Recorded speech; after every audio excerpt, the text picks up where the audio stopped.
हरे कृष्णा। तो आज हम एकादशी की कथा के बारे में बात करेंगे। आज हम एकादशी की कथा सुनेंगे। बड़े ध्यान से, बड़े प्रेम से सुनिए। बहुत प्राचीन समय की बात है, जब धर्म ही शासन का आधार हुआ करता था। उस समय की एक राजा की बात है। उस राजा का नाम है राजा मांधाता, जो सूर्य वंश के महान सम्राट, जिनका यश चारों दिशाओं में फैला हुआ था। उनका राज्य सुख, समृद्धि, धन, वैभव का प्रतीक था। किंतु एक दिन नियति ने करवट ले ली। वर्षा थम गई, धरती में सूखे के कारण दरारें पड़ गई, अन्न उगना बंद हो गया, गायें दूध देना बंद हो गई। और इस कारण राजा बड़ा व्याकुल हो गया। प्रजा भी व्याकुल हो गई। प्रजा के व्याकुल होने के कारण राजा का हृदय विचलित हो गया। राजा का हृदय विचलित होने के कारण जोर जोर से धड़कने लगा, वह असहाय होने लगा। फिर उसने विद्वानों से परामर्श किया, किंतु कोई समाधान नहीं मिला। किंतु किसी ने उससे आकर कहा कि गर्भगिरि पर्वत पर तपस्या में रत महर्षि अंगिरा की जाकर शरण लो, वो तुम्हें मार्गदर्शन दिखाएंगे। फिर राजा बिना सोचे समझे, केवल एक आशा के सहारे गर्भगिरि पर्वत पर चला गया। वहाँ राजा गर्भगिरि पर्वत पर जाता है और अंगिरा ऋषि को दंडवत प्रणाम करता है।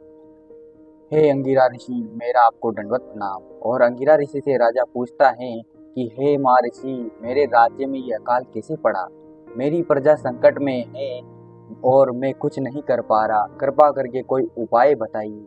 महर्षि अंगिरा ने ध्यान से देखकर बताया कि हे राजन, यह अकाल प्रकृति की विपरीतता नहीं है, अपितु यह चेतावनी है।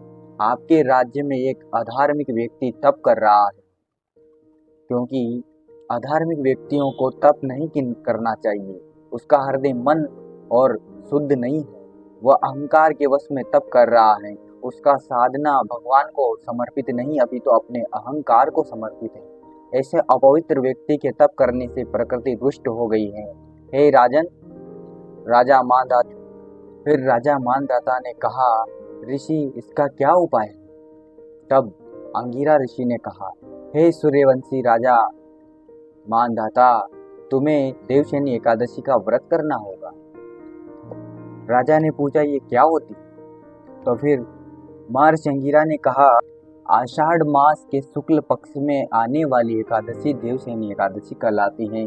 इसका व्रत करना, बस। फिर क्या था, राजा ये सुनते ही गर्भगिरि पर्वत से अपने राज्य को चला आया। और फिर वह ये व्रत राजा ने अपने चित्त और मन में ध्यान कर लिया कि मुझे आने वाली देवशयनी एकादशी का व्रत करना है। राजा मांधाता ने आदर्श पूर्वक आज्ञा मानी और राज्य की ओर प्रस्थान किया।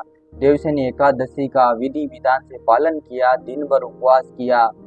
राजा मांधाता ब्रह्म मुहूर्त में जगकर और स्नान कर फिर तुलसी को जल अर्पण करके भगवान को दीपक और धूप दिखाकर नाम जप करने लगा। इस प्रकार बिना जल पिए और बिना भोजन की उसने एकादशी का विधि विधान से पालन किया।